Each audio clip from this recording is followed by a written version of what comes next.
6, 5, 4, 3, 2, 1, 0. Tune in.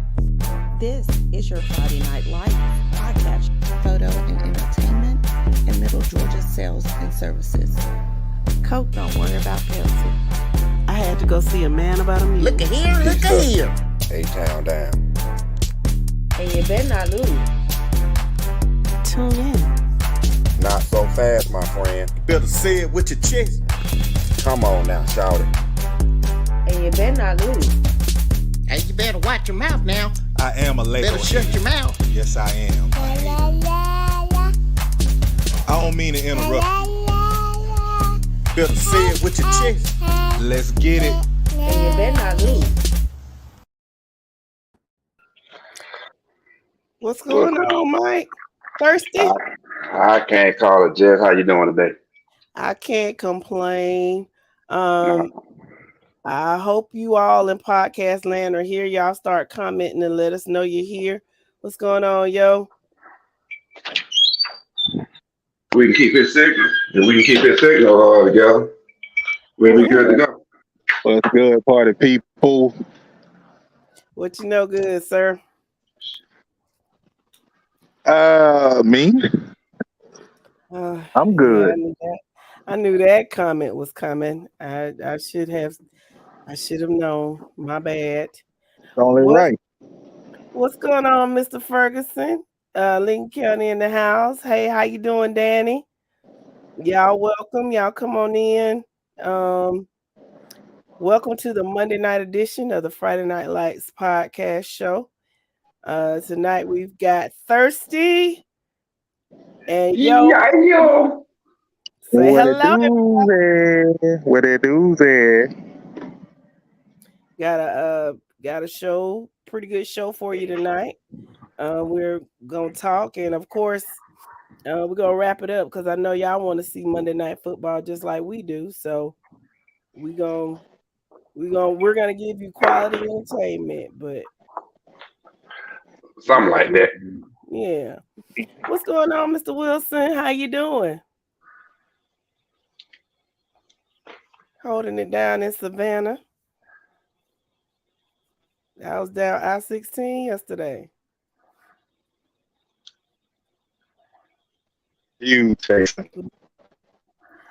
Which was the most boring highway in Georgia, I do believe. Interstate. I ain't saying nothing on that one. You, I ain't getting in. I ain't getting in that one at all. Y'all on your own with that one, buddy. No, I was not mule chasing. I was being a great friend. That's what I do. I'm a great friend. That we call on that. No, I'm just a great friend. All right, R2D2. I know it. See, that's because you talking mess. When nobody gonna even be able to hear what you saying because you talking mess. Okay, again, I said if my wife accused me of cheating, I'll just tell her I was meeting a great friend. Abdul. All right, you know what? Man, don't get your head busted to the white meat now. That's right. I am a great friend. I'm there for everybody. Trust me. Best friend ever. Thank you. What's going on, Jeremy? What's going on, Miss Turner? How are you? Welcome. This is now week 5, is it? Or 4? No. Well, we're walking out of 4, going into 5. Okay. We're going into week 5. Can y'all believe it? It's week 5 already. What's going on, Mr. Hill? Hoko Bear's in the building. Bear down. Well, time flies when you're having fun, don't it? It sure does. I mean, you know. Even when you're not having fun. Yeah. Despite it all, I've been blessed. We not having as much fun as we usually do, but we having fun because it's football season. So oh, and congratulations to you, yo. You said you were gonna do it and you did. I don't even want to know. Yeah, and it's just the beginning. By the way, I'm back and take, once I got top spot, Go. Yeah, he said it's only the beginning, guys. He's got the top spot. He's not giving it up. Oh, in the pick'ems, huh? Well, you know, you do what you got to do to get that top spot so you can, play some money in the playoffs. So I get it. Yeah, and shout out to Mr. Ferguson because he won for the week, right? Yes, he did. Good job. You don't get nothing for the week, but you know that you knew what you were talking about, and you bring honor to yourself. So congratulations. If he can keep it up and be consistent, might just get something out of it. There it is. Nah. You know what though? Me and the Wizard was talking the other day. Like, man, maybe I ought to start offering folks, offering the weekly rentals a hat and T-shirt.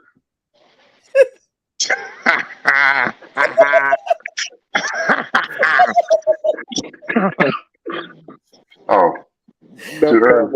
no comment, bro. I mean, that's a great idea, but you usually It all blends perfectly. Let the liquor tell it. usually leave those kinds of perks for people that give like thousands of dollars, but let's see. Oh man, y'all are funny. Man, so Friday night has come, Saturday night has come. We roll in the money and the Monday. Talk about what happened over the weekend and both, get in on some college and some high school. So y'all want to talk about Fabrizio? Sure, let's talk about it. You know why? I'm okay with what Fabrizio did. Me too. I learned the backstory too. I'm okay with that. Well, Me too. The backstory and tell the back to the people that don't know, because I don't. Well, I mean, you got to think about this.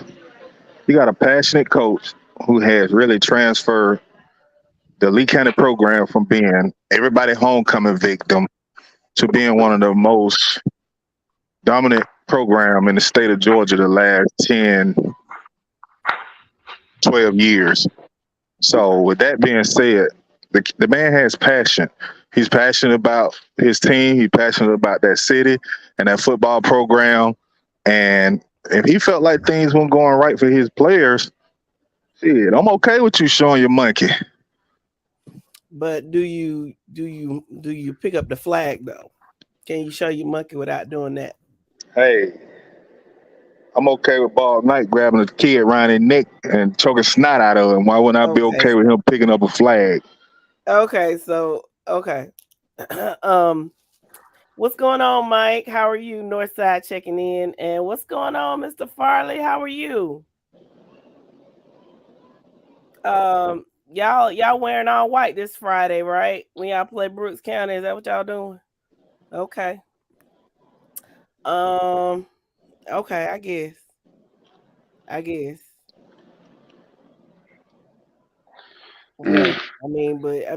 there's really nothing else to say, right? If you think it's, you don't have no problem with Bob Knight choking the kid. No, but I ain't gonna lie. I never did watch the whole video until Saturday, and just watch, because all I saw was him pick up the flag, fussing at the ref, and I never paid attention to him putting the flag in his pocket, so I never really got that far. I saw that part. I'm down. Like, he trying to do it like he trying to be slick with it. Like he gonna pick some money up off the ground and try to be slick with it. And then to see him walk off and throw it back at the ref, that got me. That took the cake for me. Yeah, that was hilarious. Yeah, I got no issue with what he did. But you can't just be going around doing that kind of stuff. You just can't. Can't go around not doing it either. I mean, I think you can fire up your team without doing that, but I mean, if y'all have no problem with it, I don't see nobody in the comments having problems with it. Ain't nothing. And then it's all night grabbing around his neck and choke snot out of him. I was okay with that. So you okay with me, Fab? Coach Fab, you okay with me? What's going on, Jawan? Hawk says he loves his kids. Great passion. I'm talking about. Well, So, that's that on that. So, I mean, well, since we talked about that, well, let's talk about y'all want to talk about college a little bit. It was an yes, I do. Yeah. Let's talk about college. real interesting week in college, was it not? Man, Yeah, I just got 4 words for you. I got 4 words for the listeners and my panel. Y'all what's ready for that? those 4 words? I'm Yes, ready. sir. Alabama. uh, Do you think the dynasty is gone? I checked the Yep. room. And they don't got all their clothes, hangers hanging up in the closet. They gone. Key been turned in.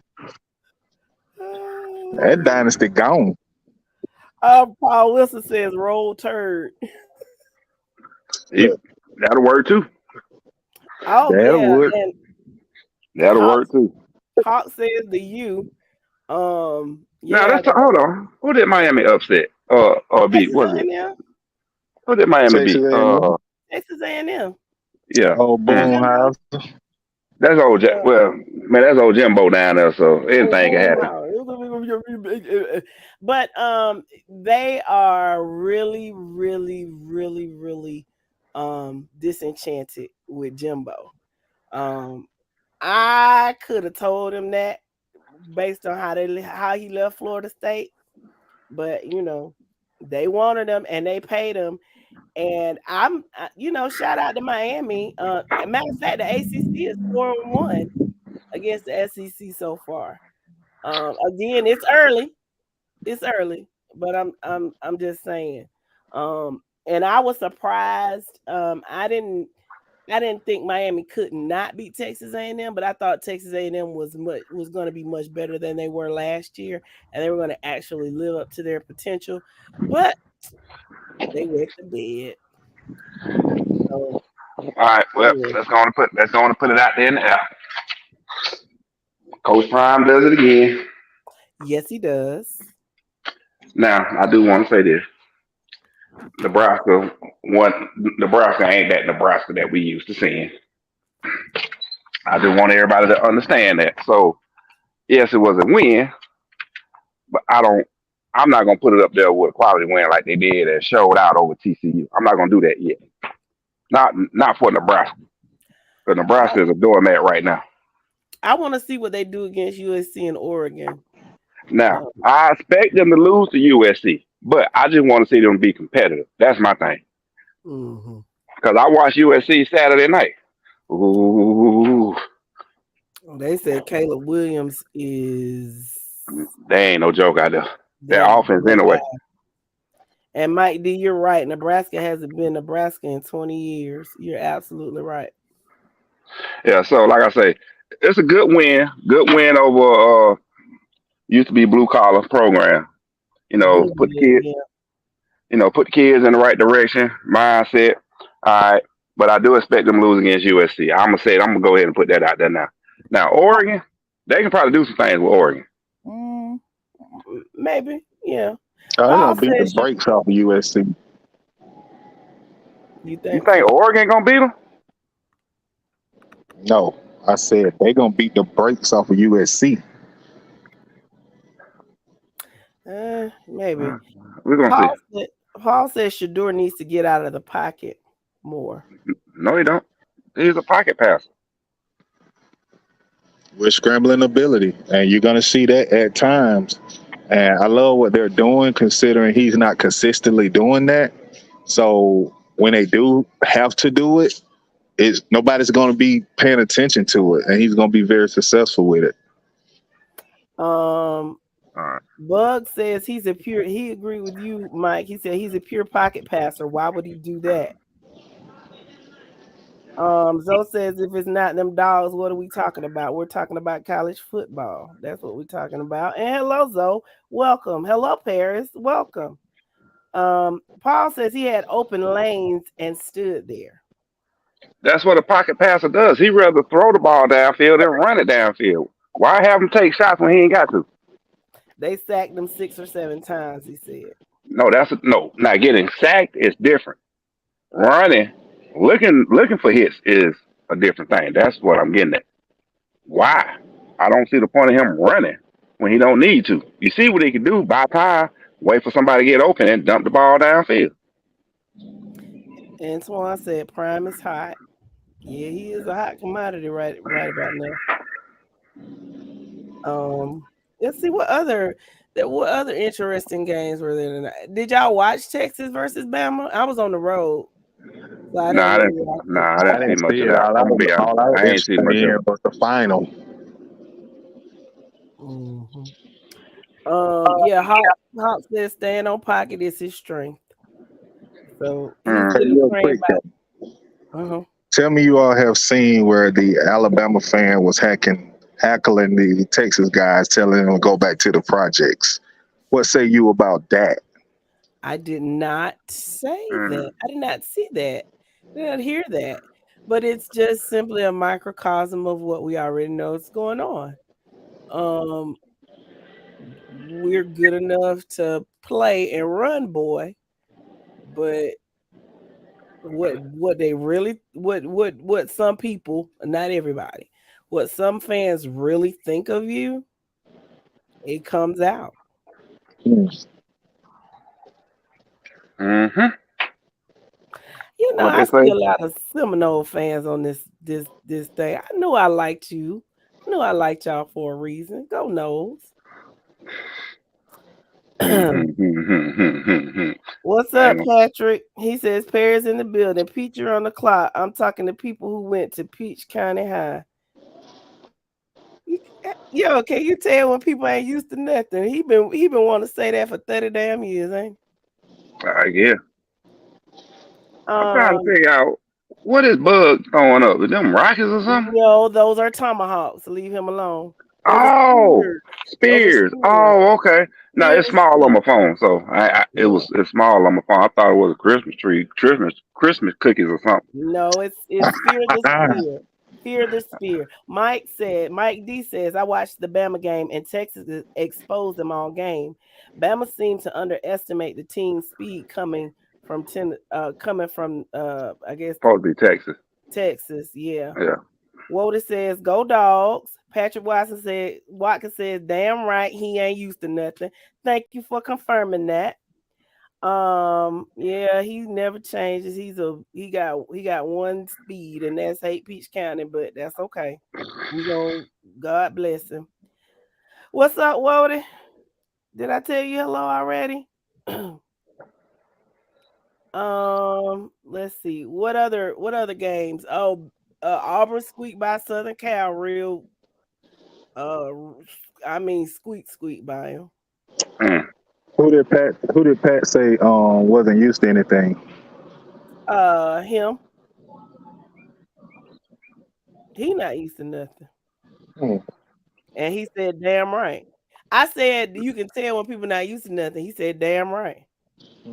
So he just confirmed that their perennial losers have a bit of success and they don't know how to act. But go ahead. I ain't gonna lie though, man. That Vanderbilt Wake Forest game was pretty good. I'm sorry. Oh, Wake Forest won, but it was actually pretty good. You know, at the time last weekend, I didn't have ESPN, so I had to watch what I can watch. But thank you, Spectrum, for handling your business and taking care of business. Now we got ESPN back on Spectrum. Good to go. Tell them to prorate your account too. Chauncey said, I joined late. Y'all talked about Georgia Southern. Not yet, Chauncey. Oh, dude. That was a hell of a game. Georgia Southern played, if I'm not mistaken, UAB. That was a good game. Tell us about it, Chauncey. Omari Arnold from Brooks County. I know I saw some highlights. He did a good job. I think, matter of fact, he what was it, a flea flicker maybe? And he got he threw it downfield. I saw some of it. So Omari Arnold is quarterbacking for them? No. It was a flea flicker. UAB, that's where Miguel Patrick coaches at, right? I'm Yeah, not sure. I think it. I yeah, it think is. so. Yeah, he is. He's the if I'm not mistaken, defensive line coach down there Okay. because he went from a defensive quality control at Ohio State down to UAB for an actual position to be a position coach. Oh, okay. Oh, he said You he want? didn't get to see it. He just knows a kid from his area had a pretty good game. Number 17, Dalen Cobb. What's your area, Chauncey? Let us know. But yeah, man, that game. It started out slow, but boy, did it speed up into a shootout with the quick. Shout out to Dalen Cobb, number 17. Where did he play high school ball at? But shout out to him. Shout out to Omari Arnold and the Georgia Southern Eagles. And what's up, Jamie? He said Colquitt is here in the building. Shout out to them dogs. Yeah, shout out to the dogs. He's a Lincoln County Red Devil, but he went to Washington Wilkes. Okay. He said, let's talk about my Packers. We coming. Okay, tell us about your Packers. What you want us to know?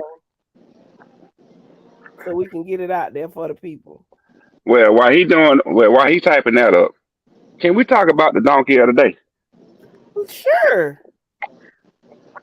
That big donkey of the day, Mel Tucker. Okay, now I got to hear this story. All I know is, how do you squabble away that much money with some with a sexual harassment suit? It couldn't have been that. It couldn't have been that good, that great to look at. And it was just a phone thing. But part of me wonders. Okay, so let's think about it.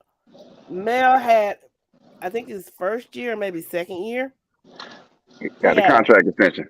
He had a fantastic year, and they got a contract extension. I think he was supposed to be making what, $8 or $9 million a year, and it was like for 10 years. Mm-hmm. Ever since he signed that contract, they went to bed time and time again. Michigan State just never lived up to the hype, and part of me wonders, did they set him up because they were on the hook for to get out of that contract? Mm-hmm. And I would not even be surprised if they did. That's why he said that, and that's why I feel he said what he said, that the hearings ain't set up to hear the truth. Mm-hmm. I believe it because they were trying to get out from under that, and I wonder if down in College Station they trying to get something similar to get out of that contract because they got 4 more years with Jimbo. He has been there 6 years. He has what's 6 times 9? 6 times 9 is what? 72? No, not 72. Well, my math bad. Something like that, yeah. He's garnered over $50 million from them people. And what does he have to show for it after 6 years? What was that quarterback name? No, it wasn't Munn. No, it wasn't Munn. Munn was at Missouri. All they had was that one quarterback. That didn't do that. Started with a C. Castro. Something like that. Yes, but him. Yeah, they didn't really do anything.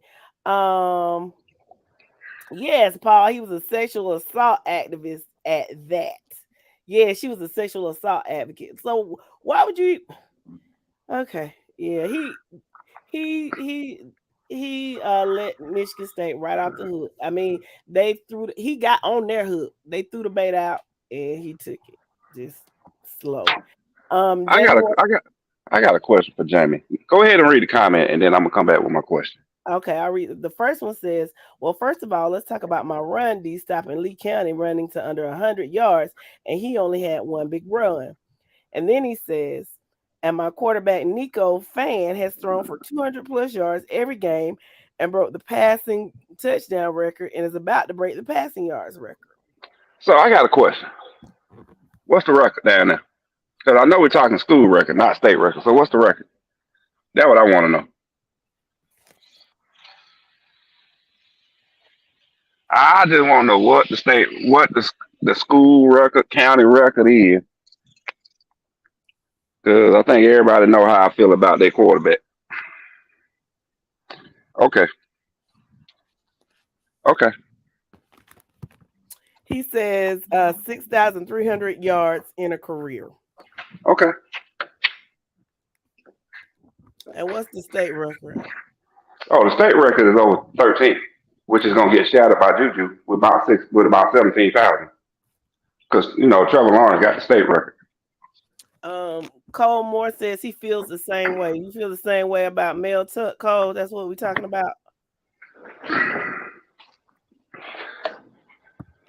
Okay. Well, I wish the best of luck to your quarterback, Nico. Is he a senior? And what are his offers? I'm just curious.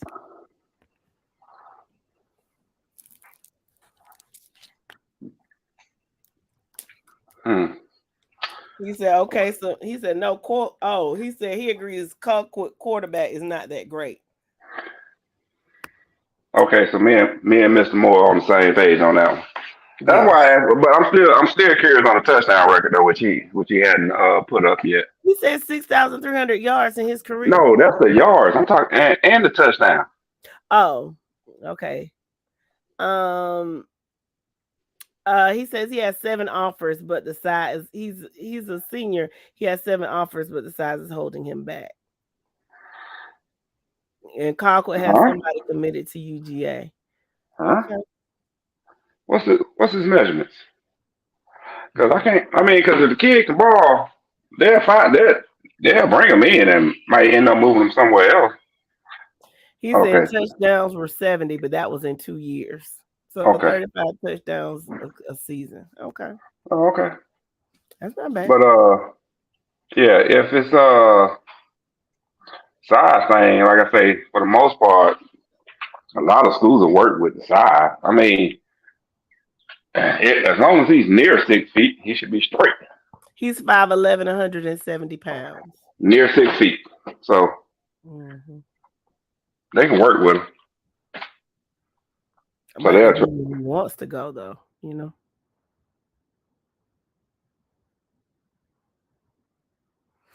Why are y'all on mute? Because I was having a side conversation with myself. Oh, okay. Hey, how you doing, Mr. Robert? But no, that's gonna be interesting though to see how that plays out. And he's also very good at baseball. Baseball the way to go. Longevity and more money. That's what I will always. I mean, it's really expensive for parents to keep up, but I always advocate if your child can do baseball and they got a shot, push baseball. Guaranteed money, longevity, less wear and tear on the body. Not to say that you won't have it, but it's less than that, less than that of a football player or basketball player. So. Oh, for sure. That's why baseball over everything. What's up, Mr. Cornelius? Money. He says Team Perry checking in. Welcome. Cole says baseball is the way to go. Bring me my money. Exactly. Pretty much. Exactly. Totally agree. Before we get off into high school sports, Thurston, please let Jamie know what do you think about the Colquitt quarterback. Okay, this is what I think about your quarterback. Take it how you want it. This is my observation from watching him the past 2 years. And yeah, I'm gonna leave it at that. So here's my thing. I don't feel he has the arm strength nor accuracy to make the intermediate throws. Deep ball, he got receivers and tight ends that can run and get it. Screens, cool, that's in his alley. But when he's on the move, whether he's in the pocket or on the move, I don't feel he can make those intermediate throws. Those 17 to 15 yards and be accurate with it. Because I forgot what game it was. I watched it here, but how do you overthrow that tight end? Or shall I say, how do you almost overthrow a tight end? That tight end y'all got. He rolling out to his right, wide open through it, and almost overthrow him. I don't like his arm strength nor his accuracy. That's my issue with him. And I totally disagree with you. Explain why, yo. Well, first off, Thursday know that I'm a Nico fan. Like, I think the kid is exceptionally talented. I think he can make the throws. I've seen him make top throws. I think because of his size, he don't get viewed and respected as well as the type of receivers that he have. And Landon Thomas being one of the tight ends, and now Carr being one of the top receivers. But Nico Fan is a really good athlete, playing the quarterback position, and has developed into a damn good quarterback. And I think it'll show this year. He'll put the state on notice that he's more than an athlete. He actually is a quarterback. So we got 2 versus 2. Okay. Cole and Thirsty say he's not as impressive as he could be. And you got Home Team and Yo saying, yeah, he's as advertised. Do we have a tiebreaker out there in podcast land? Have y'all seen Nico behind center? Jamie says, I agree. It's the size. I've been saying that for 2 years now. Okay. Well, we shall see. November. I want to reiterate on something that I spoke on Friday. I want y'all to listen to these numbers. There's a player that had 5 rushes for 14 yards and 4 touchdowns, 6 receptions for 238 yards and 2 touchdowns. Those are godly numbers, very impressive numbers, and that was in a losing effort. But he had an opposing kid on the winning side that had 17 carries for 178 yards, I think, and 4 touchdowns. When I tell you I witnessed a game this weekend, and I shouldn't even have to tell you all what team these were, I'm pretty sure the listeners have heard and know by now who these 2 special players were and what teams that played this weekend. But that was some impressive football I saw being played last Friday. You're talking about Preston Bird and Ahmad Gordon. Mm-hmm. Veterans and Perry. Veterans and Perry. That was a complete heavyweight fight.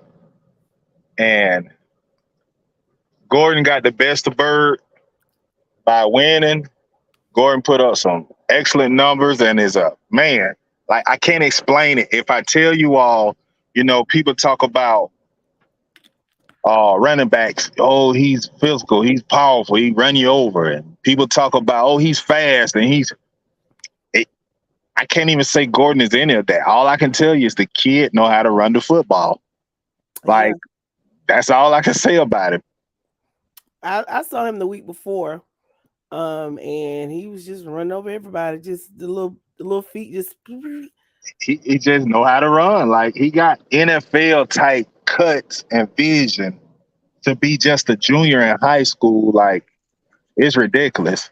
And Preston Bird, the speed, the agility, like this kid is about 120 pounds, I say.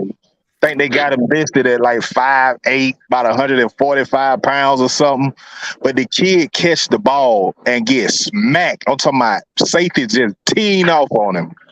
And the kid just stumble 2-3 yards back and just go from 0 to 60 like with a snap of a finger. And nobody on the field can catch him.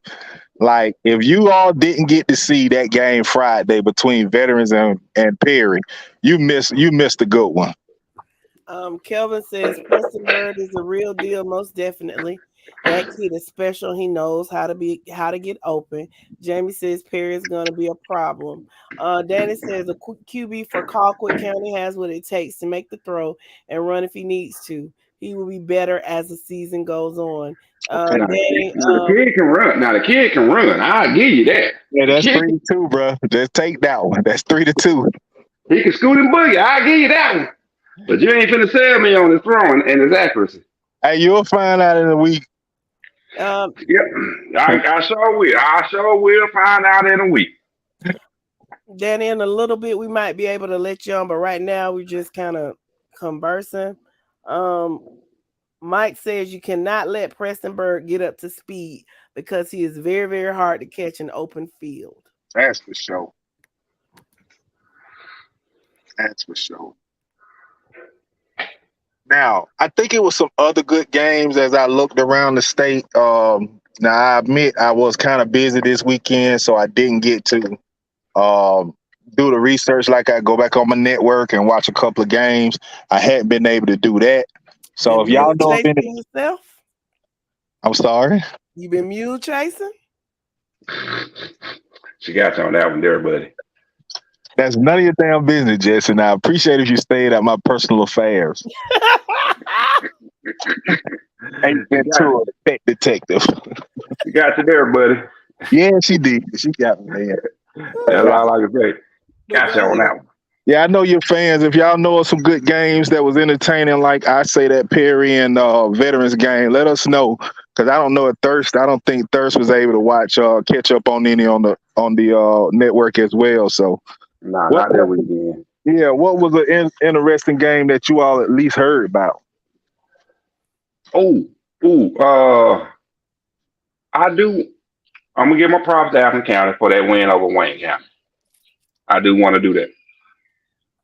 Mm-hmm. Before I forget, I do want to go ahead and give them their props on that one. I did see that one Thursday, or some of it Thursday, so that was a good one. And I'm saying, and I mean, if I ain't mistaken, they held them to 45 total yards. Wow. Impressive. That is impressive. Those are some big boys in Appleton County. I mean, although they still won't win their region, that's very impressive. Okay. I got to disagree with you on that one. Because even though they're playing down at Pierce this year, if I'm not mistaken, I still think they go down. I think they go down there and steal it, man. Jamie says the atmosphere at the Colquitt Stadium was crazy. I guess so. Y'all had some interesting stuff going on down there. Got coaches cussing out referees and picking up flags and stuff. Yeah, I'm sure it was quite electric.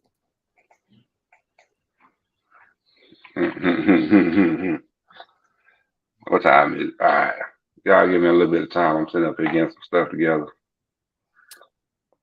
I just gotta ask, how did New Hampstead do last week? Chauncey said that Schly game, or however that's how you spell it. And Zachary says, when does the GHSA release the playoff brackets? They're already released. They're already out. We got them posted on the page and in the group already. If you go in, if you're part of our group, look under features that's pinned to the top and just scroll it to the left, and you'll see the playoff bracket for this year. Now, in a couple of weeks, because we know some teams are getting in the region play, I think we said week after week 6, we were going to start putting out a weekly playoff bracket just so everybody can see where everybody's standing at. So be patient with us on that. But that's what our plan is. Hopefully we can stick to the plan and make it come to life. Mm-hmm. I'm gonna leave it at that. Rodney says coffee should be number 1 in 5A. Well, you know what? I'm glad you brought up them rankings, because that's what I'm ready to get into. Or y'all want me to go pull the Wizard out and tell them, you know what, man, forget the Wizard. I ain't worried about the Wizard today. We're just gonna go ahead and do his thing and get into his stuff. Okay. So he down there lollygagging and stuff. He gonna cuss you out. He gonna cuss you out, but go ahead. He'll be all right. He gonna have to be. But just know tonight somebody gonna cuss you out. I would sleep with one eye open if I was you. And I would deal with that. Nah, what I'm gonna do is I'm gonna put the padlock on that door so he can't come up and out. Jamie He's gonna be has locked in. Crawford playing Archer in the first round. And Danny says Appleton and Pierce will come down to who has the football last. Okay. All right. Real fast. Let's go and knock this Wizard thing out. See how he did this past week. Single A D2. Overall, he went 5-2. Manchester losing to getting upset by Lamar County, and McIntosh County Academy getting upset by West Nassau, Florida was his 2 losses in D2. Any comments, questions? None. Okie doke. We're gonna keep it moving then. All right. Where we at? D1. He went undefeated in D1, got everything correct in D1, so I don't think we need to analyze this or go through it anymore. Unless there's a particular game y'all want to talk about. No, but I'm just gonna point out, and as I do every week, the numbers inside the brackets are the actual scores, and the Correct. ones outside are the predicted scores. Just for those of you all who are looking. Thank you for reiterating that. I keep forgetting. No All right. problem. Move on to 2A. Went 7-2 overall. Thank you, Appleton County, for giving me a loss. I appreciate it because it proved that you are, as of now, worthy of that number 2 spot in 2A. Fitzgerald, I don't know. Fitzgerald lost again 2 weeks in a row. This time they lost to Madison County, Florida. Not sure what's going on down at Fitzgerald, but overall went 7-2. So if anybody know what's going on down at Fitzgerald, who's missing, who's hurt, who got suspended, who got kicked off the team, something, let us know, please. Or is Madison County, Florida, a juggernaut or something? No, they're not. Oh. They're not. There's that. Yeah. All right. 3A. Overall, Wizard went 7-2. Upset loss, Sandy Creek lost to East Coweta, and upset Carver Atlanta lost to Stevenson. Those are 2 losses the Wizard took overall. If anybody got any questions, comments, let your thumbs go to working. I think I can answer pretty good for the Wizard today. I see that homerism had the Wizard picking Sandy Creek and at Carver, Atlanta. Okay. Well, and you know what though? When we looked at that game and we talked about it, we were like, well, they beat East Coweta last year by, I think, 3 points. And then we took into consideration East Coweta lost their top quarterback. So we felt they were weak at the quarterback position. But it turned out we didn't take into consideration that defense. I actually watched that game Friday while I was at the City Grove game. That East Coweta defense was stuffing just about everything Sandy Creek was trying to do. Wow. I mean, stuffing the running back, had their receivers agitated, quarterback getting agitated because he's getting sacked and knocked around. So yeah, it was interesting. It was a good game. If you guys do want to watch it, the video is still up on GPB. 4A went 6-2 overall. Again, Wayne County losing, and the Wizard had picked Dutchtown over Spalding, which didn't turn out too good for them.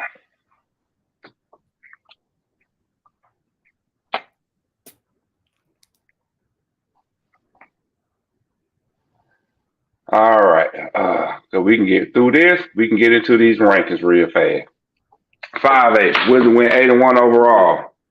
Warner Robbins got basically was an upset to Valdosta, and it was a bad loss. It wasn't a competitive loss; it was a bad loss. So it was. So we're gonna leave it at that. 6A, he went 4-3 overall. Thought Roswell would have came out playing better against Milton, but Milton proved that otherwise. Thought Woodward Academy would get Marist, but they got proved otherwise. So we took 2 losses on that game in 6A over. So that makes the 4-3 record. in 6A. Rodney says, now tell me why we shouldn't be number one. Who is we? Coffee. We're going to get to the polls in a second, and then I'll tell you. These are the recaps, Mr. Johnson. It could very well be that y'all are number one this week, but these are based off last week rankings, and we're doing the recap. Yeah. These are last week rankings, going through the recap. That's why I'm rushing through them to get to the ranking. All right. 7A went 7-1 overall. Again, that Milton Roswell game came back and bit the Wizards in the butt. But other than that, everybody else in 7A handled business as they should have. Now, with that being said, that gave the Wizards. Let me blow this up a little bit. That gave the Wizard an overall weekly results of 51-13, 80% on the season. He's 216-57. Man, he almost got back to 80% on the season. I think he's gonna do it next week. Not bad. Exactly. All right. For the Pick'ems, this is how the Wizard did on the Pick'ems. Went 6-4. I can't even pronounce his first name, but you know what I'm talking about. Izzy? I want to call him Izzy, but I know that's wrong. Mr. Ferguson? Azaleas Ferguson. Okay, Azaleas Ferguson. Congratulations to beating the Wizard this week. I think you went, if I'm not mistaken, 8-2. Congratulations. Hope you play again next week. But these are the results of the Pick'ems overall, so everyone knows how everything went down. On the week, the Wizard went 6-4, 60% on the season. He's 23-16 at 57%. Step up your game, Mr. Wizard. I know you're downstairs, but Who's leading? he's getting to that. Oh, who's leading, you might ask? Well, here's the leaderboard. That damn Yo Soy is now leading the way with 28 correct picks. Keith Stewart, what happened to you last week, Keith Stewart? I think you went 6 for 10 last week, I think, or 7 for 10. Nah, something like that. You had an off week, though, Keith. Courtney McGee picked up some ground. Jeremy Williams picked up some ground. Barry Van picked up some ground.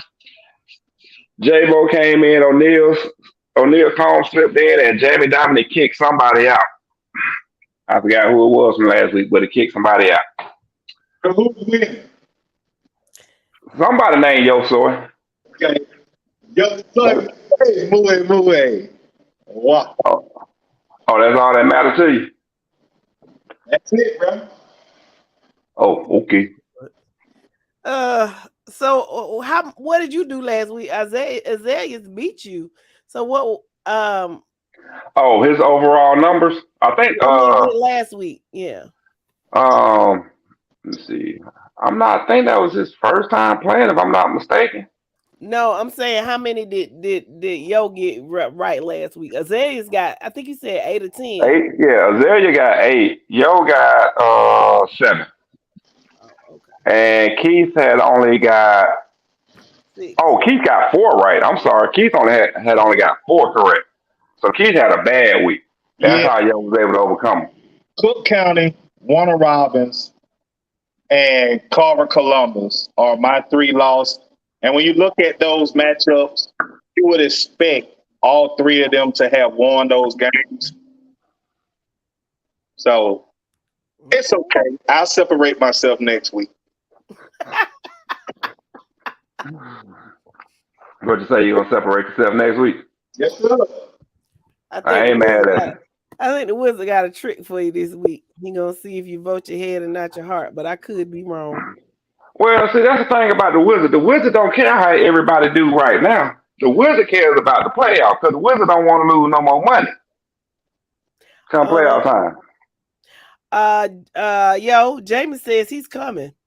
He's Ain't nothing wrong with coming, Jamie. Yeah, ain't nothing wrong with coming. I come every day. So I ain't nothing. You know what? I ain't even touching that one with I'm not touching that one with a 20-foot pole. I'm just saying, bro, I bring it every day. So I'm just saying, Jamie, you're like 9 points down, man. Like, I have to miss a whole week for you to catch up, and that ain't happening. Like, since we started this, Jamie, I haven't missed more than 3 picks. 3, 2, 1. That's it. So you're not gonna catch me, nobody. That's what I'm trying to tell you. Once I got that lead, everybody's gonna stay behind. Well, to those of you in podcast land, listen. You might not be able to catch up with Yo, but you can still play from week to week. And at the very least, you can say that I was better than the Wizard this week. So on Wednesday, the pick'ems will be up. You go in and you play. Make sure you play by 5 p.m. or 6 p.m. Friday? 6 p.m. Friday. And see if you can beat the Wizard. Hello, Mr. Wright. Welcome back. We're just about to get into the new poll rankings for this week. All right, so we're gonna try and do these poll rankings a different way this time. That way, I ain't gotta be flipping back and forth through pictures and everything. So we're gonna try it like this. So what we're gonna do is work our way from the top 7A and work our way down this week. All right. So as on the left-hand side of the screen, you have the AJC. On the right-hand side, which is the right poll, you have the FNL poll. All right. The biggest question on here is, why do we not have Valdosta? And what's the other difference on here? They got Valdosta. Oh, and why do we keep Norcross? Now, when it comes down to Valdosta, and you actually look at their resume for the year, you beat the Cook County, you beat the Banneker. All right. You got a quality win against the Warner Robins team. Cool. That's the only quality team you played so far. And you're 3-1. So if you can win, you beat Coral Gables, which you should blow them out convincingly, and you blow out McKeachin as you should be in this poll, because I do expect, I'm not gonna lie, I do expect Norcross to drop off. Only because of primarily their region schedule. Okay, But Go ahead. Sorry to interrupt you real quick. Shout out to Newton County over in Covington, Georgia. Newton County is 3-0. They beat McKeachin last year. I think they have averaged over 40 points this year so far. That's my daughter's school, and she's telling me about sitting at the table with the football players, and the Newton County football players just happen to sneak in this group or listen to this podcast. Be very careful, okay? But shout out Newton County, man. I look to see them trying to crack the 7A polls here shortly. Okay, since we shouting out Newton County, let me shout out my sister, the cheerleading coach. Go, girl. Go, Kia. Yeah, hey, Kia. Okay, so Jamie has a question. He says, Yeah. Let's talk about Buford. Are they for real or are they a joke? Because I think they are overrated.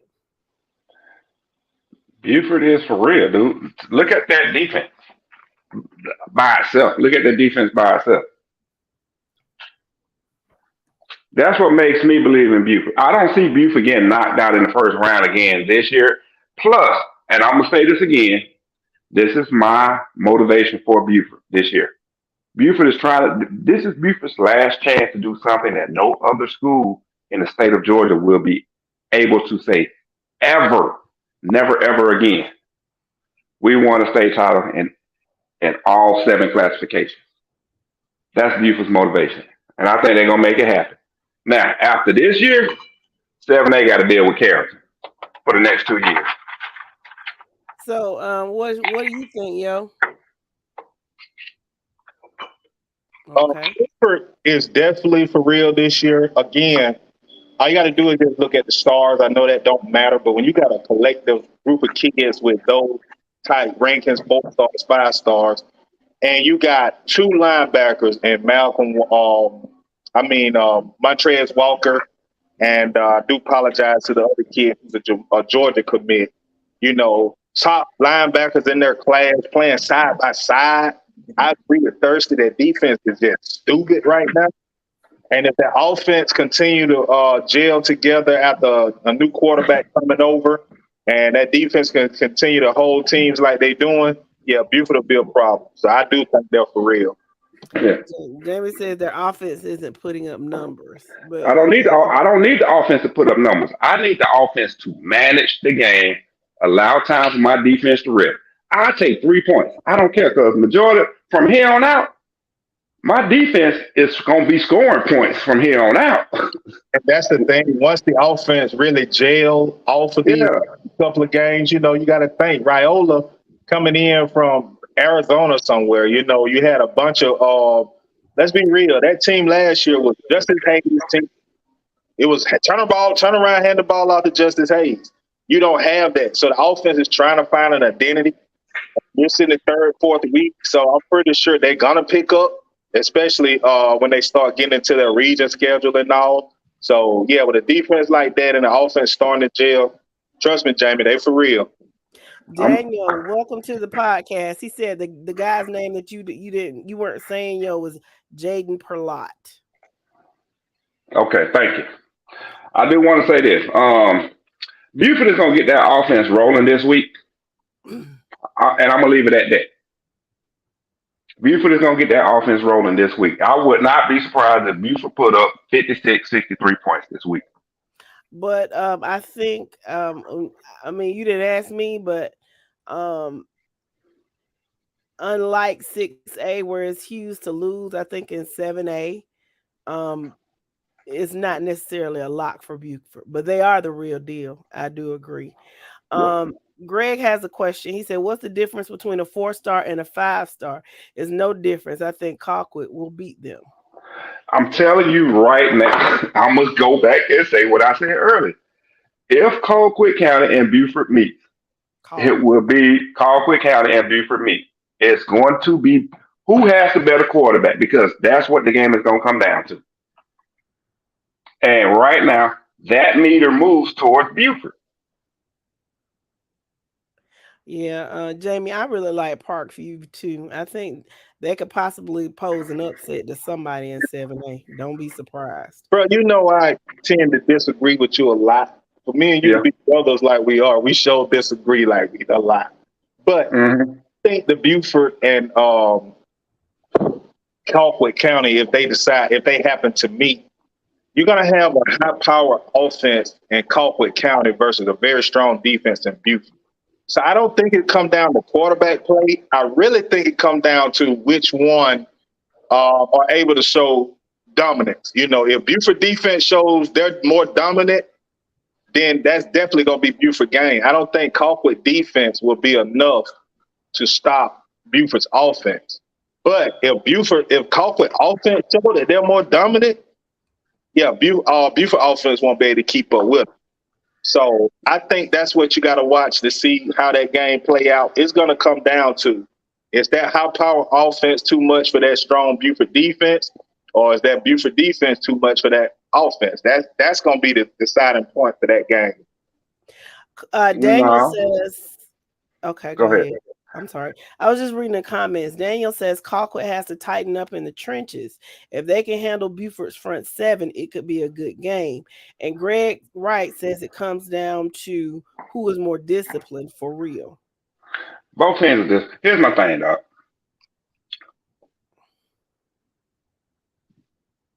Colquitt County's defense against Buford's offense. That's going to be the key. That's the key matchup in that game at the end of the day. We know Colquitt County offense against Buford defense.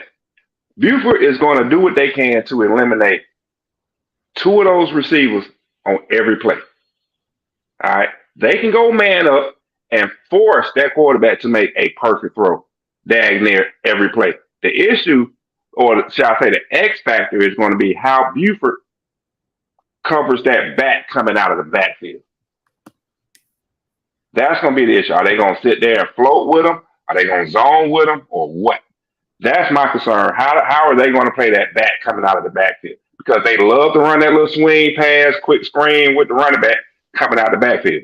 Okay, again, now I just said that Buford defense has two of the best linebackers in their class. Mm-hmm. Mm-hmm. The issue is, can one of those linebackers cover Landon Thomas running down the seam? Because our safety ain't gonna do it. I don't care how cool KJ Bolden is. You're not matching KJ Bolden up with a Landon Thomas without letting the linebacker chip him. Because if he got a free reign off that line, I don't care who you are. You dead. I'm with you. I totally agree. Because Buford's going to come out in a nickel. Buford has no choice but to come out in a nickel. They got no choice. Because Colquitt County's going to come out 3 wide and put the tight end in the slot majority of the time at a minimum and let him work from there. Unless it's a short yardage play, whether it's for a first down or for a touchdown, they're going to put that big tight end at quarterback and let him run the Wildcat. So we're going to eliminate those short yardage plays. Well, what does Buford do? Buford has a question. Do you keep Bolden in coverage, or do you, in over-the-top coverage as a safety, or do you drop him down and let him show you his man-on-man coverage? Hell no. No, I get that kid rain to run side to side. Thank you. Now the question is that other safety. I'm dropping him down in the box to make sure he can follow and spot that running back on that pass that you're talking about, that pass or halfback pass in the backfield. I'm running me three corners in that nickel to cover those receivers. Yeah. I'm chipping Landon Thomas with a linebacker at that line and let KJ Bolden run free down the middle to cover anything that's going on. So once again, Buford in a man coverage. How do they cover the line on that running back?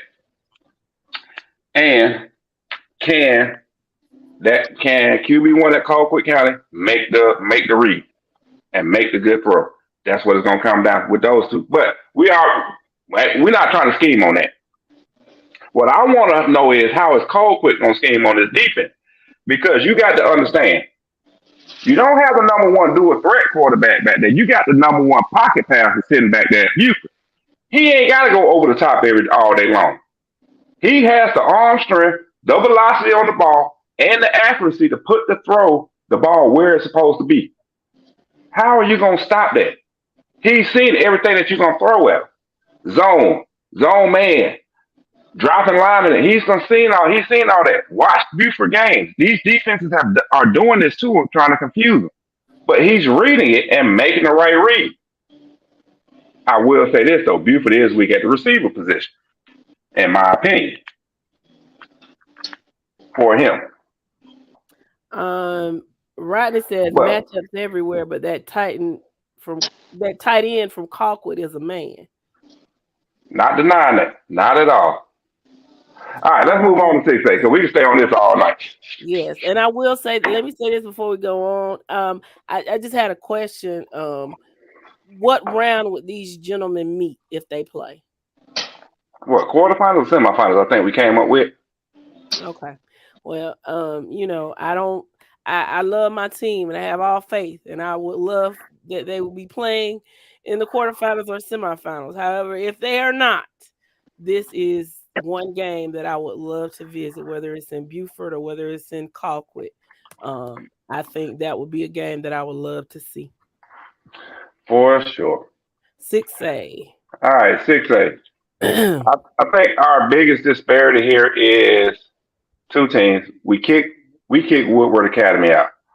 Now, granted, Woodward Academy lost to, at the time, the number 8 team on our poll in Marist, the number 9 team on the poll at AJC. It was a tough game. The problem is we had was Blessed Trinity was on the bubble. Now, also with that, you got Northside. Northside,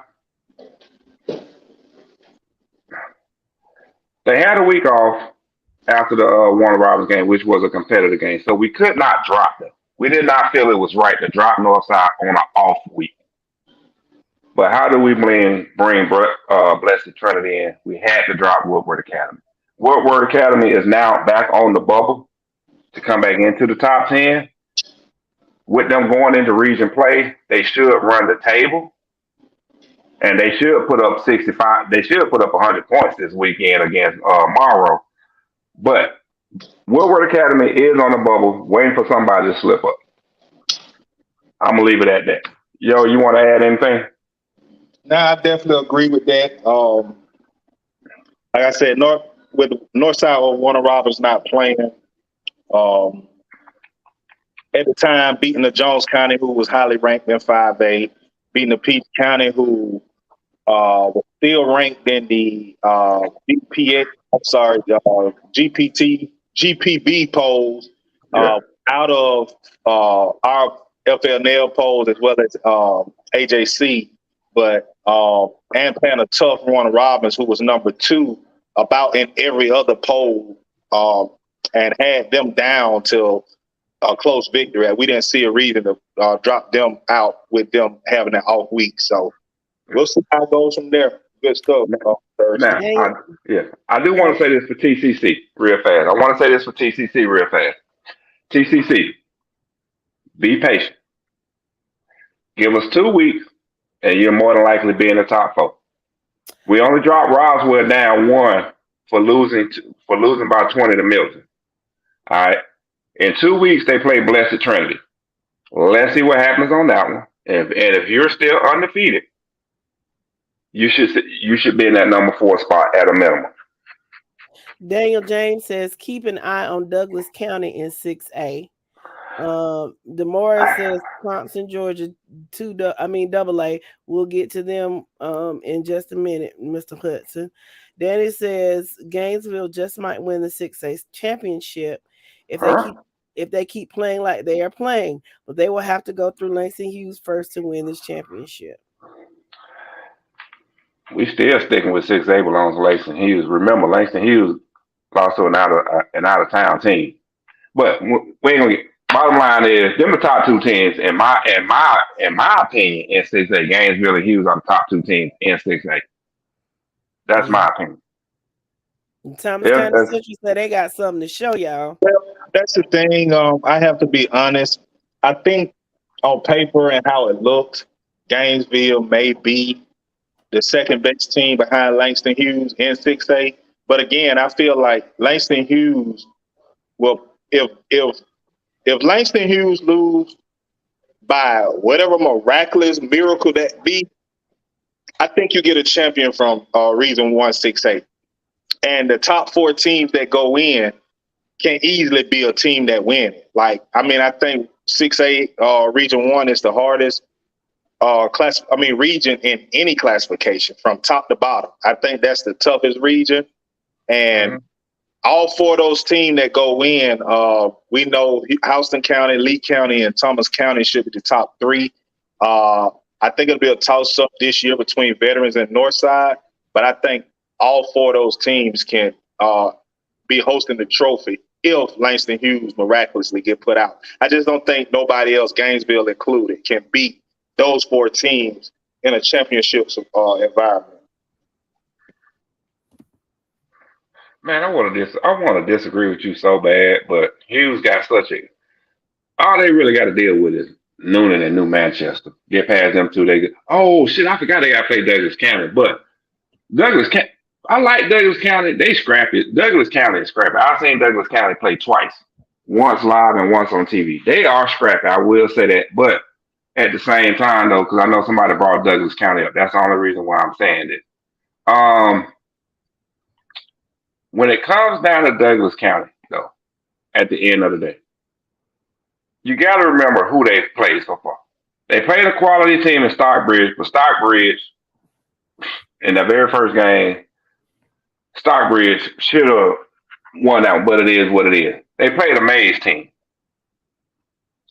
Another close game, 48-42. Blew out a McKeachin team. McKeachin ain't what McKeachin is. Now they go into region play this week, and who they playing? Alexander.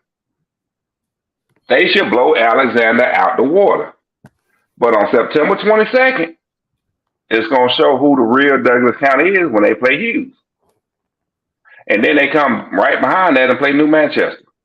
And towards the end of the season, at the end of October, when they play Noonan, let's see how Douglas plays off. Douglas County plays against Hughes, New Manchester, and Noonan. Those are going to be the real test for Douglas County. But Douglas County will make the playoffs. I will say that. Obadiah says, are there any other teams in 6A undefeated that aren't ranked? As of right now, teams in 6A that are undefeated, not ranked. I think we got at least one. Yeah, we got South Effingham. Do I need to say more on that one? We got Monday's Mill. Do I need to say more on that one? We got North Atlanta and Dunwoody. Do I need to say more on that one? On those two? And Douglas County. Yeah. And hold on. And then you got Etowah sitting there at 4-0. But, and then, let me see. Yeah, that's it. So, out of those 5 teams, do you really think that there'll be anybody in either of these top 10 polls outside of Douglas County? I don't. I'm assuming when Daddy is asking, he says, "What are the odds of Region 1 playing each other in the first or second round of the playoffs?" The way it's not gonna happen. It's not gonna happen. That's not gonna happen. They wouldn't meet until at a minimum the quarterfinals. Yeah, I mean the brackets are designed so that you're in the same region. You don't meet up like that. I mean, each region will have 2 teams on the same side, which wouldn't even have a chance to meet up until semifinals. Yeah. Same region. Yeah. Same region same regions wouldn't be able to meet until semifinals. Yeah. So. Yeah, it'll be semifinals only. Yeah, semifinals. That's exactly why I say if Langston Hughes lose, I can really see it being an all Region 1 semis in 6A. And that's why I hate when I disagree or when I agree with you. Man, you suck. Sometimes. You suck sometimes. Love how you love on each other. Y'all are just so shucks, I ain't mean to show that. When we get done with these rankings, we're gonna show the brackets, okay? We're gonna show the brackets for everybody so everybody can understand how the brackets look this year. All right, moving on. Let's go. Mr. Rodney Johnson, here's 5A. And we're going to go to... I got to minimize this one. Let me minimize that. All right. 5A. Can I blow this up a little bit more? Or is it going? No, I can't. No, I can't. It. I mean, that looks bigger. Yeah, but I ain't gonna be able to get it all in the same screen. Let me do it like that. And then, nope, can't do it like that either. Nope, can't do it like that either. So I gotta leave it right there. All right, so 5A. I get it all on one screen. All right, 5A. Got it all on one screen. So basically, again, AJC on the left, the right pole, FNL on the right. So as you can see, FNL, we're giving love to coffee. We have coffee at number 2. We're giving them love. Because I know in my mind right now, 5A is pretty much open. Anybody can come in and take this classification at any given time. There's no team is setting themselves apart. No team is showing true dominance. So in my mind, this conference is wide open. This classification is wide open for the taking right now. Rodney Johnson says we should be number 1. And who is Pedro, coffee. And Pedro says Warner Robins is ranked too high. What's going on, Dro? Now, Dro, I'm glad you brought that up. This is what I'm gonna say about Warner Robins. Warner Robins is on the bubble of falling off our poll. And here's why. Okay, you had a loss is a loss. Don't get me wrong, but we have to dig deeper into the loss. They had a quality loss against Lee County, 26-19. You won against Northside, but it wasn't a blowout. You won 39-35. You got blown out to Valdosta, 45-12. We only dropped you 3 spots. We could have dropped you a good 5, 6 spots. The thing is, we're going to let you, in your next 2 upcoming games, prove your worthiness to this 5A class. You got Dutchtown coming up this weekend at Dutchtown. And then you have Houston County at home. Mm. These next 2 games are going to prove your worth to the 5A class. And the reason I'm saying that is because you're going to end up going into region play at the end of September. You only got out of your, once you get into that region play September 29th, you got 5 games remaining. You only got 1 hard game, and that's Jones County. Somewhat of a hard game against Jones County. Now that you got their quarterback, you should win that game.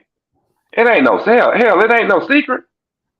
Yeah. But you should run the table come September 29th going forward. So you have these next 2 games to prove your worth. If you lose either one of these next 2 games, you out of there. We got to get you out of here.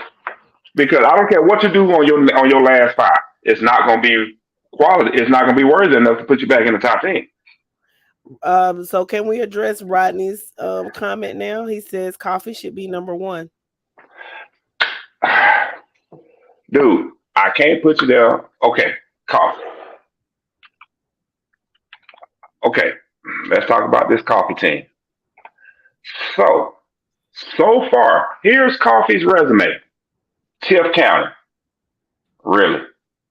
Bainbridge, and you only beat them by 9 points. Bowles, Florida, you beat them 17-9, and you want to sit up here and campaign for number 1? Give me some blowout wins. Give me some good wins. My question for you is this: do you really think you're gonna win November 3rd when you play Ware County? Where's the game gonna be? At Ware County. I think I can pull it off. So Coffee, here's my thing for you. You got Salem coming up, and you got Richmond Hill coming up your next. Dude, I'm gonna go down to your 3rd game. Bradwell Institute. These next 3 games, you should be winning these next 3 games just as you've done. Well, you should win these next 3 games by 4 touchdowns or more. No ifs, ands, or buts about it.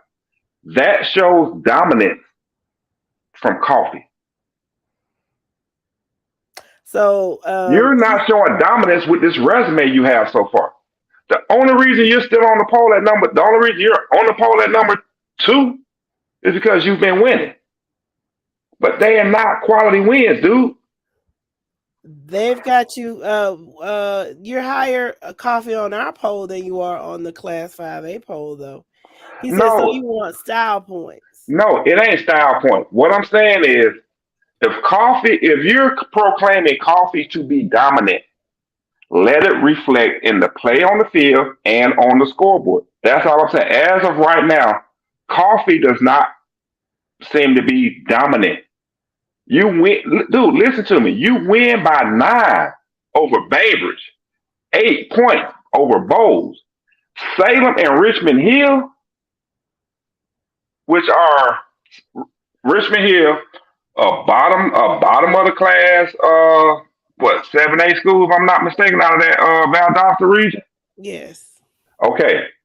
And Salem, out of all schools, that Salem, Salem is 1 and 2 right now. You should blow these 2 next teams out by 28 or more. It's not style points, dude. It's Coffee handling business, showing their dominance. So that's what I'm saying. So as opposed to Cartersville, so let's discuss why Cartersville is number 1. So with Cartersville, in the beginning in our preseason poll, we had Cartersville at number 1 at 5A. That's why they're still there. Okay. All right, that's number 1. Number 2, Cartersville, against those opponents that they should dominate, they did. Alatoona, 37-0. Columbia, 31-6. Now, very first game of the season, yes, against Cherokee. Okay, 27-14. But it's a double-digit win. Coffee can't stay the same. They second week of the season, they beat a Jonesboro team. Now, this Jonesboro team is surprising a lot of people right now in this Clayton County, DeKalb County area. Because as of right now, Jonesboro is sitting 2-1. Oh, by the way, guess who they beat 2 weeks ago? Dutchtown. They beat Dutchtown 2 weeks ago. My question is, I'm looking at the AJC poll. Why Ware County didn't move at all?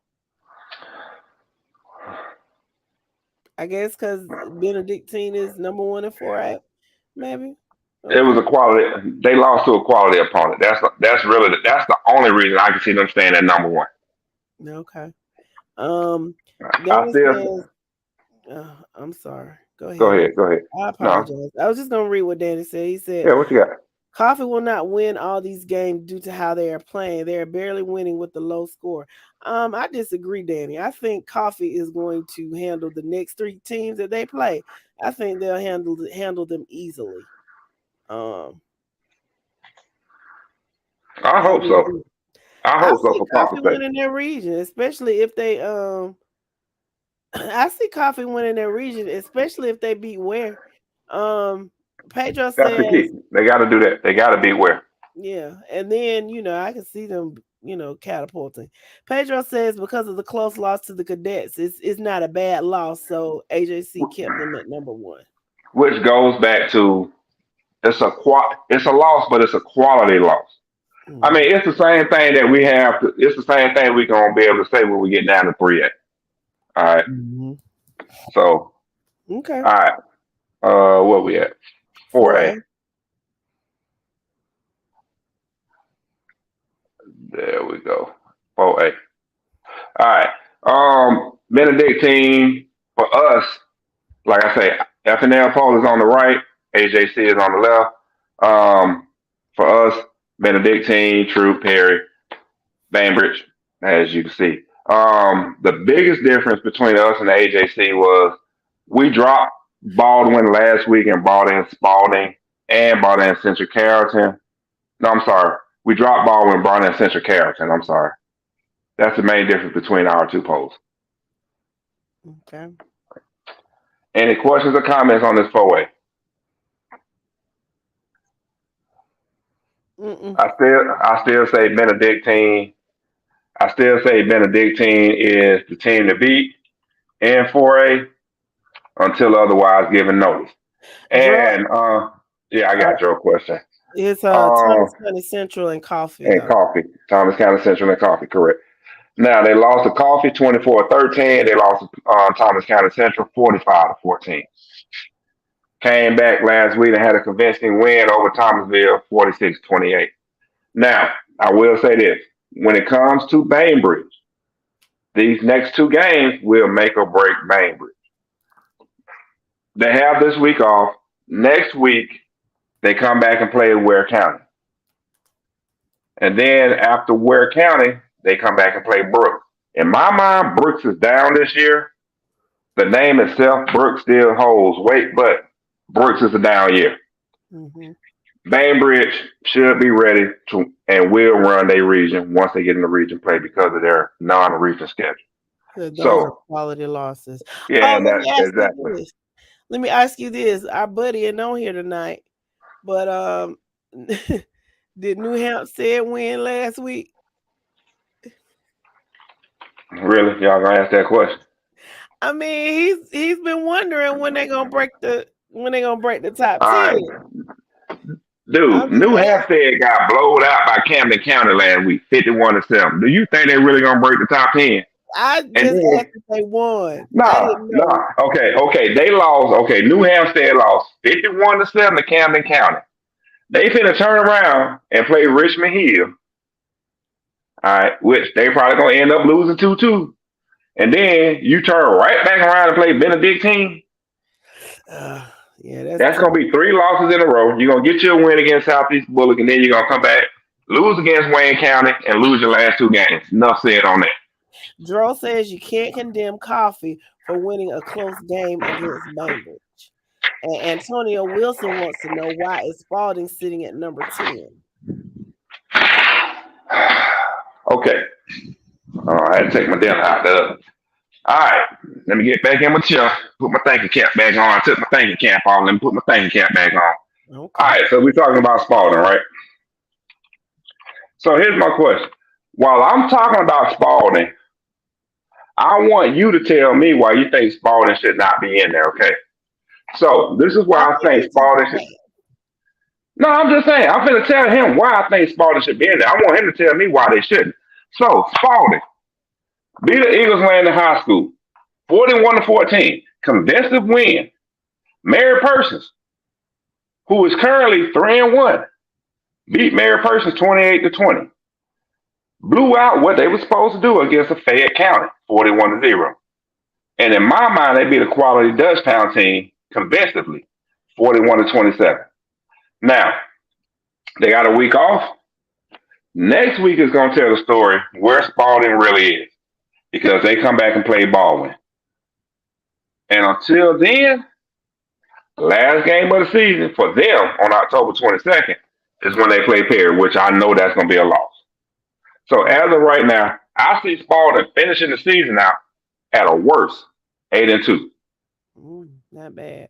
Okay, let me get through the rest of these comments. Jamie wants to know how you feel about Camden County.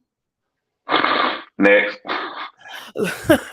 Welcome to the show, Lamont. Lamont Gardner says Salem will get blown out by Coffee, and then Salem will get demolished by Cairo the very next week. Paul says, I guess Mr. Warriors, he said their coach been gone for 2 weeks. Who is that? I'm thinking New Hampstead is what he's talking about. That's probably why they keep asking about him. Oh yeah, Antonio Wilson says I feel that he gets what you're saying.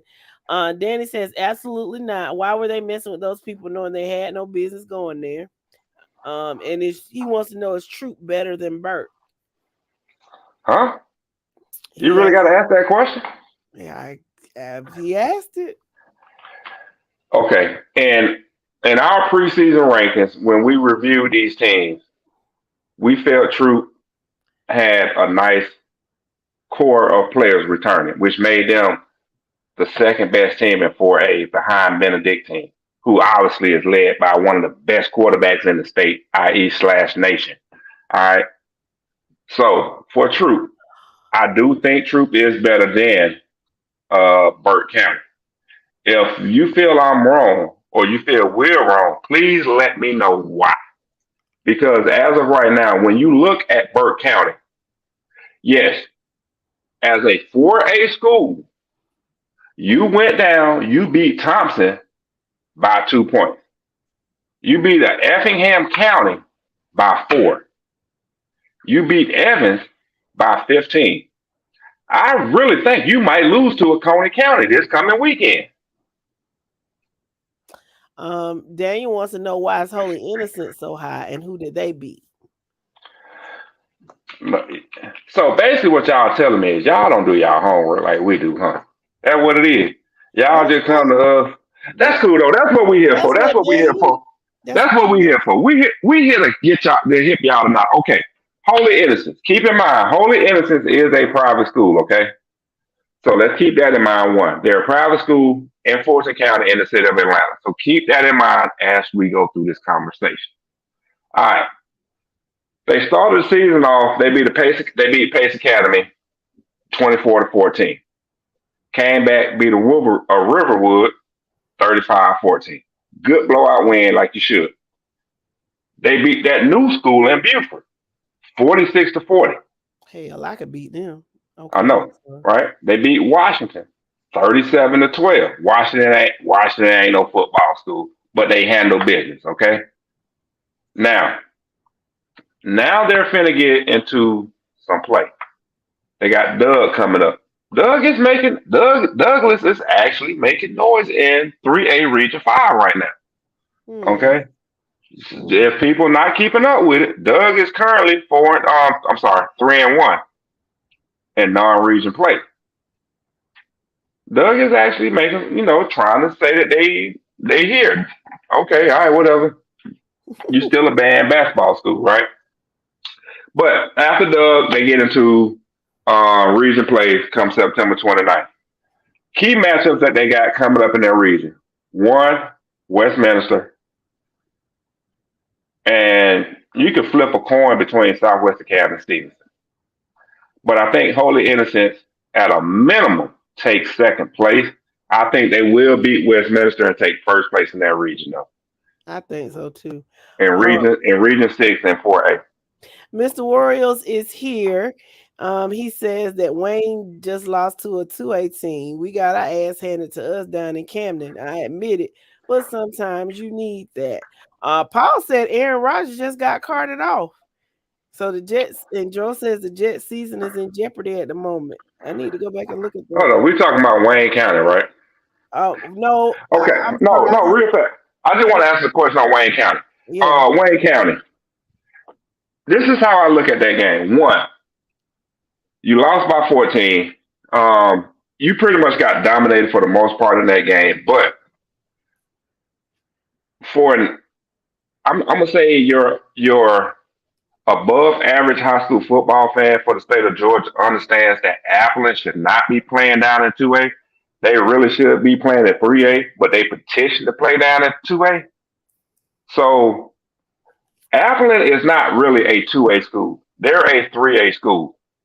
So therefore, you're playing, it's basically a 3A class school playing a 4A class school. But at the same time, Wayne County was in the middle of the pack. If Appleton County was in 3A, they will probably be a top 5 team right now in 3A, the way 3A is shaping up to be. Mm-hmm. So, in my mind, yes, you lost to Appleton County, but you didn't really lose to a 2A school, in my mind. You lost to a 3A school, but we had to penalize you. Yeah. The problem is North Dakota's only played 2 games. We can't move North Dakota above you. Burke County resume ain't that solid. Same thing with Central Carrollton and Spalding. So we did penalize you for that. Yeah. Drew says Troop is pretty good. Then Chauncey says, I think Burke will be okay once they settle into their new system. Danny says Burke beat the defending champions. That should count for something. Burke County is 4A. Thompson is 2A. I think that's who you're talking about. And Paul says that Appleton defense is serious. It really is. Man, Burke County being a 4A school, being a 2A school, it don't hold that much weight, dog. It's expected. It's expected. Even though Thompson is definitely a great team, but it doesn't really move the needle. Antoine says Camden is 7A, right? We lost, but blow out the first 2 teams we played. Yeah, I get what you're saying, Mr. Antoine. However, it's not enough to move you into the top 10 at this point, especially since you got blown out. So, I mean, you can recover. And again, these are just polls, guys. The high school is a pure playoff system. So it only matters who's holding it up in the end. So just do what you got to do to win your region and just play the games that are in front of you. And this poll won't matter. You'll be number 1 on the poll at the end of the season. That's all that matters. Facts. All right, let's move on down to 3A. 3A. Everybody still won. Ohio City Grove sitting there at number 1, and they got a 2-2 record. They won. They beat. They won last week. But the thing is, both the 2 games they lost by 1 possession. And when I say 1 possession, 7 points or less. All right. So they played. So they had good competitive losses. All right. Calvary Day, Stevens County, Savannah Creek. I just don't know how AJC can keep Sandy Creek and drop them down 1 spot and not at a minimum 2, because they should have handled East Coweta. All right, Upson Lee. I don't know what y'all got going on down to Upson Lee, but keep it up. Now at the end of the day, Upson Lee, I know on our rankings, Upson Lee is going to sort itself out.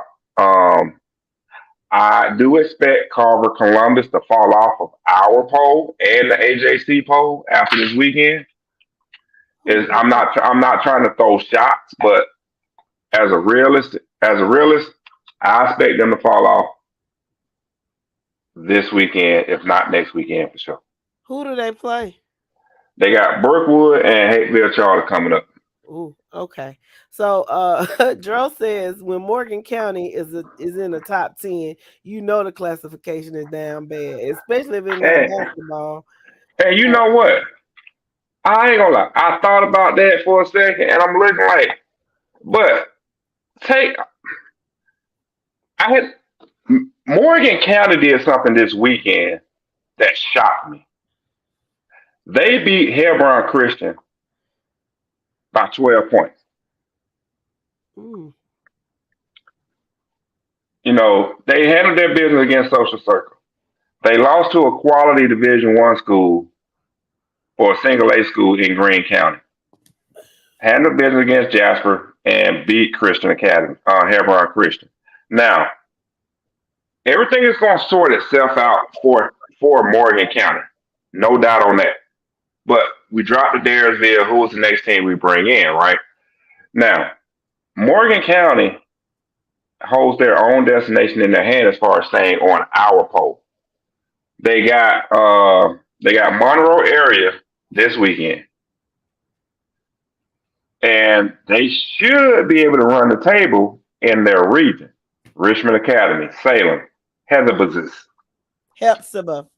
Yeah, that school there. Cross Creek and Harlem. If they get past Monroe area,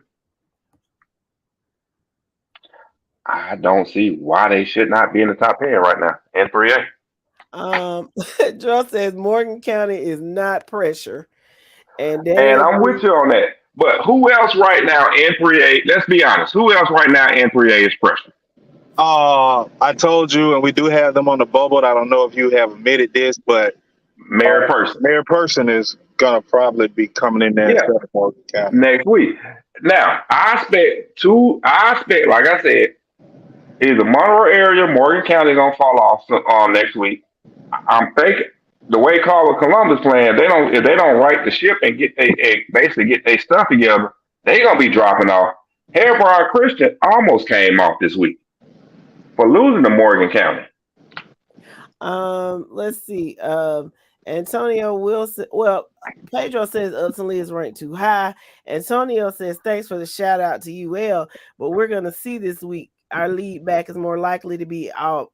Our lead back is more likely to be carted off. No broken bones, but who knows? Who do y'all play, Antonio? Pedro, that's right. I'm sorry. I just thought about it. He is right. Hebron Christian goes down and plays somebody in Savannah this week. He's talking about Upson Lee. Is it Upson Lee? Yeah. Dro says Monroe area is not the same as they were a couple of years ago. Paul wants to know, is Hebron decent? They're coming to Savannah this week. You know what? I'm gonna be honest with you. Hebron Christian is surprised, at least for me personally, they're surprising the hell out of me because I didn't expect them to do this after losing their quarterback from last year. But they got the one. Oh, that's right. No, that's where he went. But what do you mean? They ain't played nobody. No, hold on, wait. Hebron Christian is going to play Benedictine this weekend. So Hebron Christian is going to lose to Benedictine. Benedictine finna hang 100 on them. Facts on that. So, and like I say, so far, Hebron Christian has played Chestatee, Villa Rica, and Commerce in Morgan County. That's why they sitting at 3-1. And they lost to Morgan County. Yeah. But when you go through 3A itself, okay, what's the first thing you're going to look for when you go through the whole classification? You're going to look for undefeated teams, right? Yep. Ain't number one. How many undefeated teams in 3A right now? Two. Stevens County and Calvary Day can be the only one. No, hold on. You got Calvary Day. You got Lumpkin County. You got Stevens County. And that's it. Who did Savannah Christian lose to? Maris.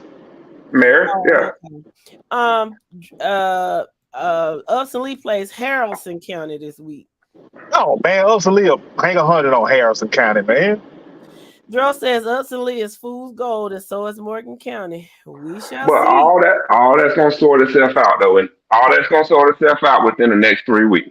Well, I don't know. It all depends on if Bentley is running the ball for Upson Lee, because Bentley is probably one of the most underrated running backs in the state. I think Upson Lee will be okay with him. I just don't know if they still running that 1987 middle school offense. Ooh. That's their downfall. Dro, be good. Be good. Stop laughing. What is it? He said Harrison. Heck no. Does the Mexican fellow want to come on? That's Tallapoosa, Georgia. Harrison County. Ooh. Antoine says he can't wait for the playoffs for that 3A region. I don't know why. 3A. Me and the Mexican fella been saying, man. 3A is down this year, definitely. It's ridiculous. If you look across 3A, like I said, the only thing that I knew that could stand and represent 3A was Cedar Grove, and they are sitting at 500. Hospital finna go underneath 500 after this lost Friday. The back is out. He got carted off last week. That's what he was talking about.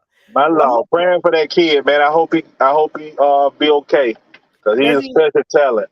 Yeah, did they say what was wrong? I don't like it when babies get hurt like that. I hope he comes back. Joe says he has some coughing going on, so it's best he stays off tonight. Danny says has Upson Lee played some quality teams that warrant them being ranked where they are. No, they just winning. You can't do nothing but reward them for winning. Yeah. Who did they beat? Lamar County and who else? Who we talking about? Upson Lee, right? Yeah. Upson Lee.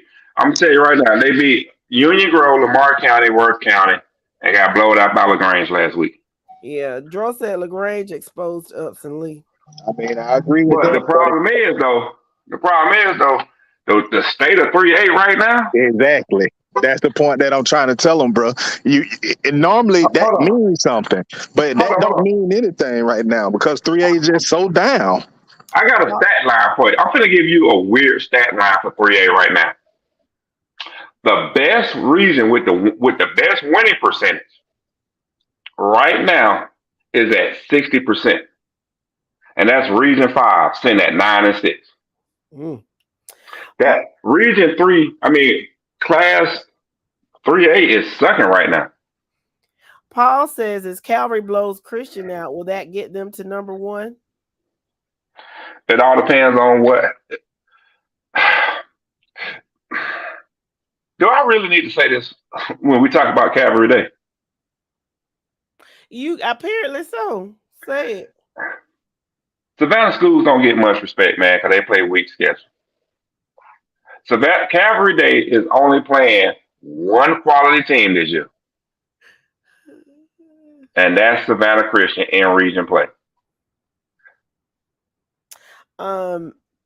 Antoine says, I'm going to get back to Dro, but Antoine says it's 3A down because Cedar Grove is losing. No, it's 3A across the board. All the Blue Bloods losing. Dro said, oh, brother, I knew he was going to say Region 5. No, it ain't me, dog. It's the stat line, but it's a weird stat. We barely got teams over. We barely got regions over 500. That's how bad 3A is right now. That's the point I'm trying to make. It ain't the fact that Region 5. It's the fact Region 5 sits at 60. Region 4 sits at 57%. Region 8 sits at 56%. And then you got Region 1 and Region 7 tied at 50%. Region 3 at 45. Region 2 at 38. Region 6 at 41. We are down as a class, dude. This is not 3A. 3A football is in disarray this year. Yeah, it is. Mr. Robert says Peach County Trojans football better wake up. I pray that they do. Dro says has 3A has never been this bad, has it? I don't think so. I can't think of a time because again, I made point when Dro and I and Thirsty first noticed how bad 3A was down. You talking about Oconee and Peach County. Peach County and Oconee both being out of the rankings is the first time I can ever remember that happening. I'm talking about even when Oconee was not playing in 3A. You know, to have both of those teams out of 3A rankings, you got Doherty out of 3A rankings, you got Thomasville out of 3A rankings. You got all these teams that's traditionally ranked to be out of the rankings in 3A. That's unheard of. No, I want to show. I want to show the viewers this. I showed it to y'all earlier today, and it wasn't for me to be funny. It's just like, dude, when was the last time we seen something like this in 3A? So, okay, right now what we're looking at is 3A, Region 1, and Region 2. These are the current standings right now. When was the last time you seen Monroe leading the region? When was the last time Mary Persons, Upson Lee, and Jackson were sitting 1, 2, and 3 in the region? Regardless if it's non-region or not. But when was the last time you seen that happen? You don't see a Doherty, you don't see Doherty, Thomasville, Chris County in the top 3A. Carver, Columbus in there at 2. All right. Thomasville at the bottom. That's not, it's not a region play. All right, it might be expected, but damn, you behind Columbus? It's not expected. Seeing Peach County sitting behind Mary Persons, Upson Lee, Jackson, down at the bottom with Pike County, it's weird. It's unusual. It doesn't feel right. Yeah, it's not ordinary. Yeah. Antoine says, I can't tell because Calvary Day is up. That's the damn point. That's why we down. And then, here, take a look at Region 5. You got Doug leading the region at 3-1. Yep, that's what I was going to say. Douglas is leading Region 5 at 3-1. And like I say, granted, no region games have been played by any of these teams. It's just if the playoffs were to start today based on our standing, Thomasville wouldn't even make the playoffs. Cedar Grove would be going in as a 3 seed, Doug going in as a 1 seed. That's weird. It doesn't feel right. That'll be the easiest 1 seed, 4 seed game I ever seen. It's a glitch in the matrix right now with 3A. That's basically what we're saying. Antonio says we came in unranked. LaGrange is going to be in trouble for the rest of the season from what I've seen. 42-7 sounds like a blowout. Just capitalizing on mistakes we made. Their scheme ain't what the hype is for real. Who is that? LaGrange's scheme. Okay. Well, just keep handling business, LaGrange. That's all I can tell you. All right, Class 2A. For the most part, our biggest difference is we have Ace, Charter in ours. They have Toombs County.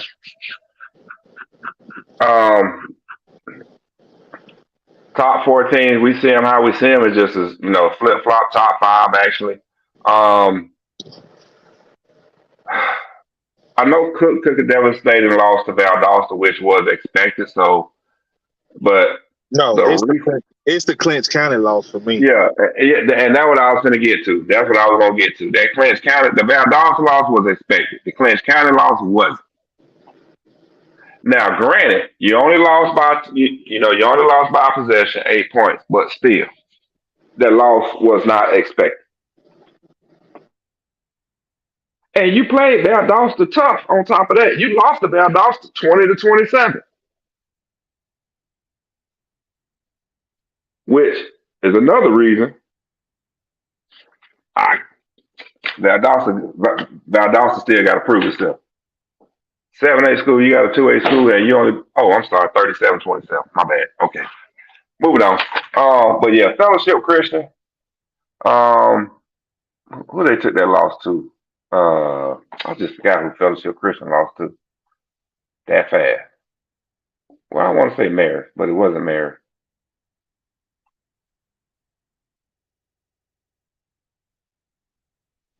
Ain't nobody gonna help me out. Okay, never mind. Hey, I Fellowship Christian think lost to it was Trinity Christian. Sabotage No, it was or Trinity Trinity. Christian that they lost. Yeah, Trinity. Christian. Trinity that they lost to by 3.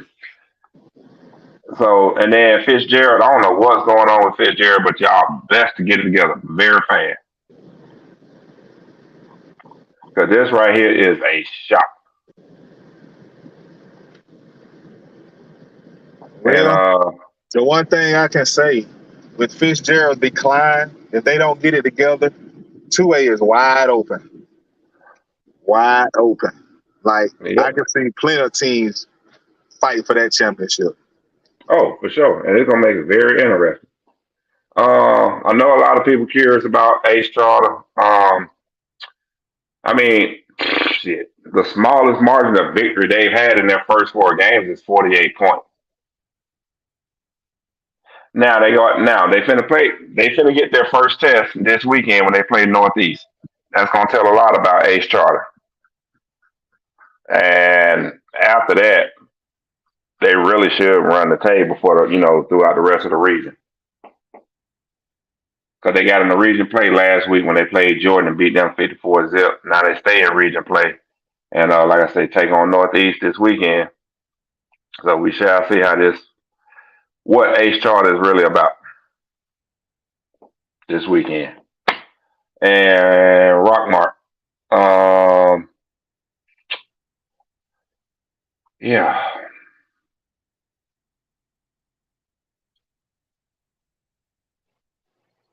So with Rockmart's in that 1-2, considering who they lost by 1 point to Cedartown.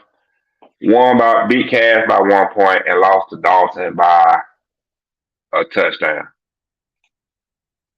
I mean, I can't be that mad. 2A, you're a 2A school. You lost by a touchdown to a 5A school. That's a good win. You was competitive in the loss. But their upcoming schedule, the sick ass, and I just lost my page. Who's the Rockmart? Their upcoming games, they got Irwin County this weekend, and then the following weekend they roll into region play, which they should run through region play with no problems. I think Model might be the best competition they get in region play, but for the most part, when they get in the region play, they should run in Irwin County. Should be a decent test for them this weekend. How will that game fare out? Got to tune in Wednesday to see how it's being predicted. Patrick Sailors. Question is, what about Appleton County? Got no issues with Appleton County right now.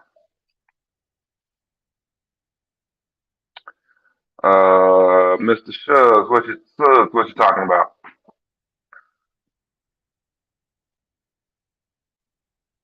No self-inflicted penalties. They'll blow out Northeast. We're going to see. I mean, Northeast is coming off a great win this past weekend. They might still be riding that high. So it's all on Northeast, that coaching staff keeping those players humble, but still hungry at the same time. We shall see how that goes. You're right, Pedro. Appleton should make a deep run this playoff. If anything short of a semifinal is a disappointment for Appleton County, but I expect to see Appleton County. I want to see Appleton County in the state playoff, but like I say, in the state championship game, I just can't make that prediction right now without seeing how the brackets fall out. All right, moving on to single A because we are running over time. Let me see, single A. Dublin, we almost kicked Dublin out, but Dublin got one more loss to go and they gone. But for the most part, Prince Albert, Swainsboro, top 2 teams in Division 1 to deal with. Let me see. The biggest difference is they put in Mount Vernon, we put in Mount Pisgah. We already had Bryan County in there, so we was already showing love to Bryan County. Just keep doing what you're doing. And Tryon is staying. They're still appealing to us. We're still watching Tryon. Make sure I'm pronouncing because I be mispronouncing schools. Tryon is a school to keep an eye on coming here in the next few weeks. As they get ready, they play model this weekend and they enroll in the region play next weekend, and they should handle their region with no problems. So I'm expecting Tryon at a worst case scenario, 9-1, but they should finish the season off at 10-0 and be in our top 10 within the next 2 to 3 weeks. We just need for Mount Dublin and Mount Pisgah go ahead and slip up again, and don't let St. Francis, if you slip up, you're coming out of here too.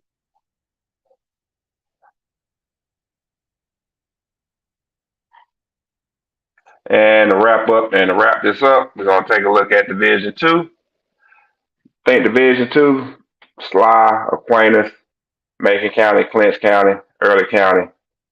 I'm still putting my money on Sly and Aquinas meeting in the championship game, but Greene County and Jenkins might have something to say. This week we dropped Marion County and brought Mount Zion in. Outside of that, our biggest difference in the poll is we still holding on to Lincoln County, and they dropped Lincoln County. Any comments we got going on in the comments before we end this for the night?